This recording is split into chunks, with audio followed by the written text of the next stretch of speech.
Hello my dear student, myself Vipul Kumar Pandey. आज मैं आप लोगों के लिए एक जबरदस्त वीडियो लेकर आया हूं और ये श्रृंखला लगातार आप लोगों के बीच में रिकॉर्डेड फॉर्मेट में वीडियो मिलती रहेगी, जो कि कक्षा 10वीं के विद्यार्थियों के लिए महत्वपूर्ण है।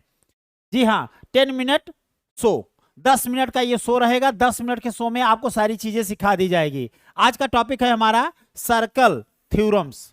वृत्त के सभी प्रमेय आपको कक्षा 10वीं के बात किए जाएंगे और इस शो में हम कॉन्सेप्ट के साथ साथ थियरी की भी बात करेंगे, जिसमें आज हम बात करेंगे understand and apply circle theorem. Circle के जितने भी थ्योरम हैं, सर्कल मीन्स वृत्त होता है, हिंदी में बोलते हैं। वृत्त के सभी प्रमेय, वृत्त के सभी प्रमेय आप बात करेंगे और उसको समझेंगे केवल और केवल 10 मिनट के अंदर। जी हाँ, तो हमारा पहला थ्योरम है angle in the semi circle, अर्ध वृत्त का प्रमेय। अर्धवृत्त का प्रमेय ये क्या होता है? थ्योरम आपके सामने लिखा हुआ है, the angle in the semi circle sustained by the diameter is a right angle. Means अगर हम बात करें कि ये डायमीटर है, कहीं यहां पर सेंटर है और ये पॉइंट बी है, तो डायमीटर, टोटल डायमीटर अगर किसी सरकमफरेंस पर पॉइंट सी पे बनाएगा तो हमेशा वो 90 डिग्री बनाएगा, हमेशा राइट एंगल मेंटेन करेगा। जी हाँ, पहला थ्योरम समझ में आया। इस तरीके से दूसरा थ्योरम क्या कहता है कि angle at the centre due to chord, due to chord, due to chord, chord के थ्रू यानी जीवा जो होती है उसके थ्रू सेंटर पे कितना एंगल बनता है। तो हम अगर देखें कि ये कार्ड है हमारी, ये मान लीजिए कोई कार्ड है ए बी, कोई कार्ड है हमारी ए और बी, कोई कार्ड है।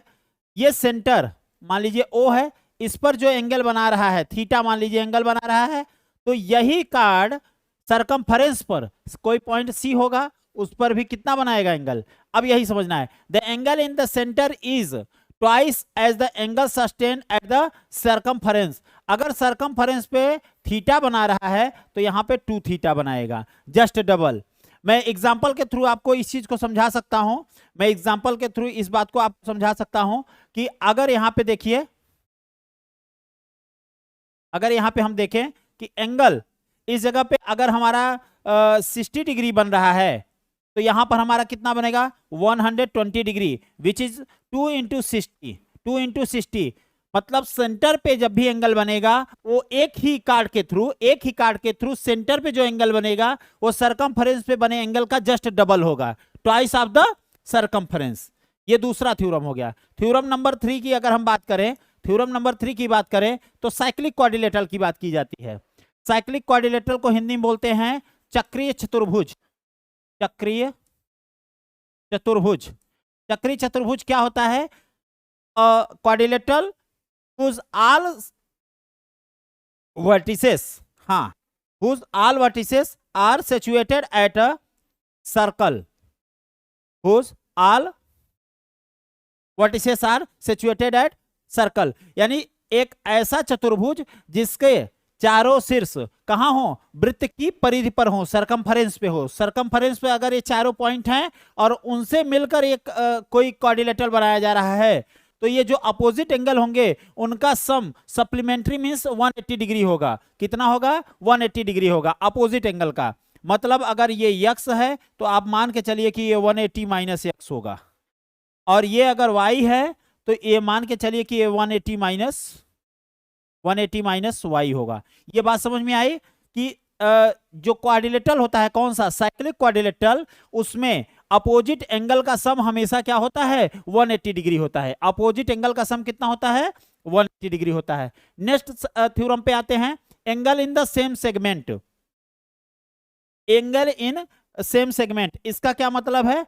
इसका यह मतलब है कि अगर कोई कार्ड है ए बी, सेम कार्ड है और ये यहां पर मान लीजिए सी पर बना रहा है और एक डी पर बना रहा है एंगल, तो एक ही कार्ड के थ्रू सरकमफरेंस पे सेम एंगल बनेंगे। अगर ये यक्स होगा तो ये भी क्या होगा? यक्स होगा। इसके थ्रू और भी कोई अगर हमारा बन रहा है तो भी यक्स ही होगा। यानी angle sustained by the same arc in the circle are equal, means circle में क्या होता है कि एक ही कार्ड के थ्रू अगर हम देखें सरकमफरेंस पे जो भी एंगल बनेंगे वो सभी क्या बनेंगे, इक्वल बनेंगे। नेक्स्ट थ्योरम पे आते हैं, alternate segment theorem. Alternate segment theorem अगर हम देखें यहां पे तो ये क्या है, हमारा टेंजेंट है। ये हमारा क्या है, ये हमारा क्या है भाई, टेंजेंट है। ये टेंजेंट है, टेंजेंट के साथ किसी भी कार्ड का, मान लीजिए ये पॉइंट ए बी और सी है, कार्ड क्या होता है, सरकमफरेंस के दो पॉइंट को मिलाने वाली जो लाइन होती है, मान लीजिए यहाँ पे ए बी क्या है, कार्ड है। ए बी का कार्ड का टेंजेंट के साथ जो एंगल है, मान लीजिए थीटा, वही एंगल क्या होगा, इस कार्ड के थ्रू सरकमफरेंस पे कोई भी एंगल बनेगा वो सेम बनेगा। यही बात आपको यहां पे लिखी गई है, the angle between the tangent and the chord at a point of the contact, जहां पे ये कॉन्टेक्ट कर रहे हैं, is equal to the angle sustained by the chord in the opposite segment of the circle. हाँ चले भाई, circle के इस थ्योरम के बाद हम आगे बढ़ते हैं perpendicular tangent theorem. Next theorem हमारा है कौन सा, 6 थ्योरम है, नंबर 6 परपेंडिकुलर टेंजेंट थ्योरम। अगर हम यहाँ पर कहें कि ये सेंटर है हमारा और ये पॉइंट ऑफ कांटेक्ट है और ये टेंजेंट है, तो हमेशा ये जो टेंजेंट है वो रेडियस पे, टेंजेंट हमेशा रेडियस पे क्या होती है, 90 डिग्री होती है। यही बात आपके सामने यहाँ रिप्रेजेंट की गई है, a tangent to the circle is perpendicular to the radius at a point of the contact. Point of contact पर हमेशा टेंजेंट रेडियस के क्या होती है, हमेशा टेंजेंट रेडियस के क्या होती है, परपेंडिकुलर होती है। That means OP is perpendicular to PT, OP is perpendicular to PT, यानी टेंजेंट हमेशा, टेंजेंट मतलब जो छू कर जाती है, और रेडियस तो आप जानते हैं कि सेंटर से सरकमफरेंस को मिलाने वाली जो लाइन होती है उसे हम रेडियस बोलते हैं। तो radius is always perpendicular to the tangent.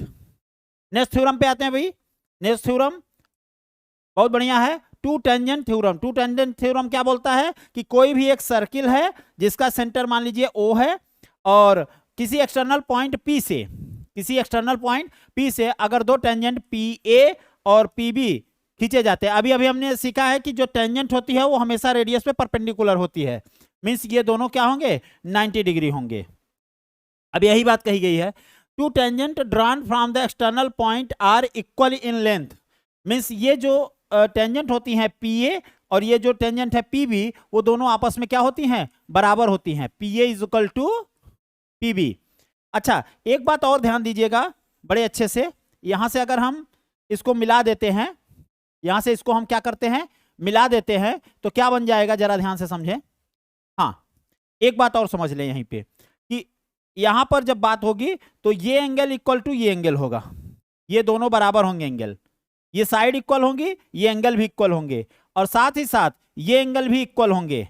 इस थ्योरम के साथ ये भी जानते रहिए, कुल मिला के OAP और OBP दोनों ट्रायंगल, ये ऊपर वाले 1 नंबर ट्रायंगल और 2 नंबर ट्रायंगल, दोनों ही कॉन्ग्रुएंट होंगे, दोनों ही क्या होंगे, कॉन्ग्रुएंट होंगे। इस थ्योरम के साथ साथ ये भी हम सीखते चलेंगे।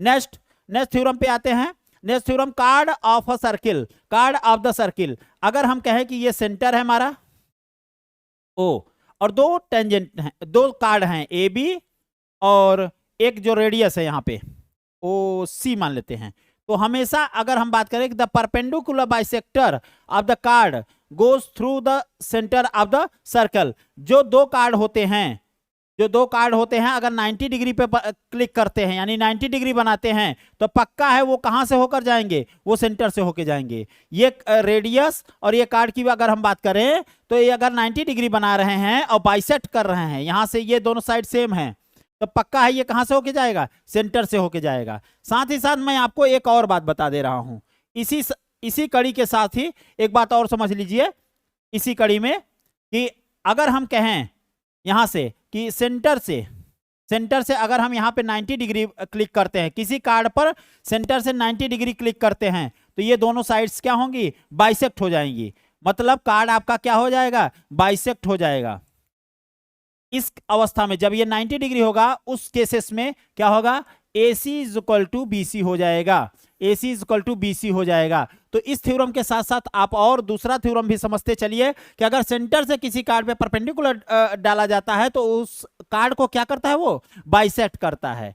जी हाँ, तो इसी के साथ थैंक यू फॉर वाचिंग। इस चैनल को सब्सक्राइब कीजिए, शेयर कीजिए, इससे बेहतर आपको वीडियो हम लगातार प्रोवाइड करते रहेंगे। इस 10 मिनट के शो में ये आज का पहला वीडियो था।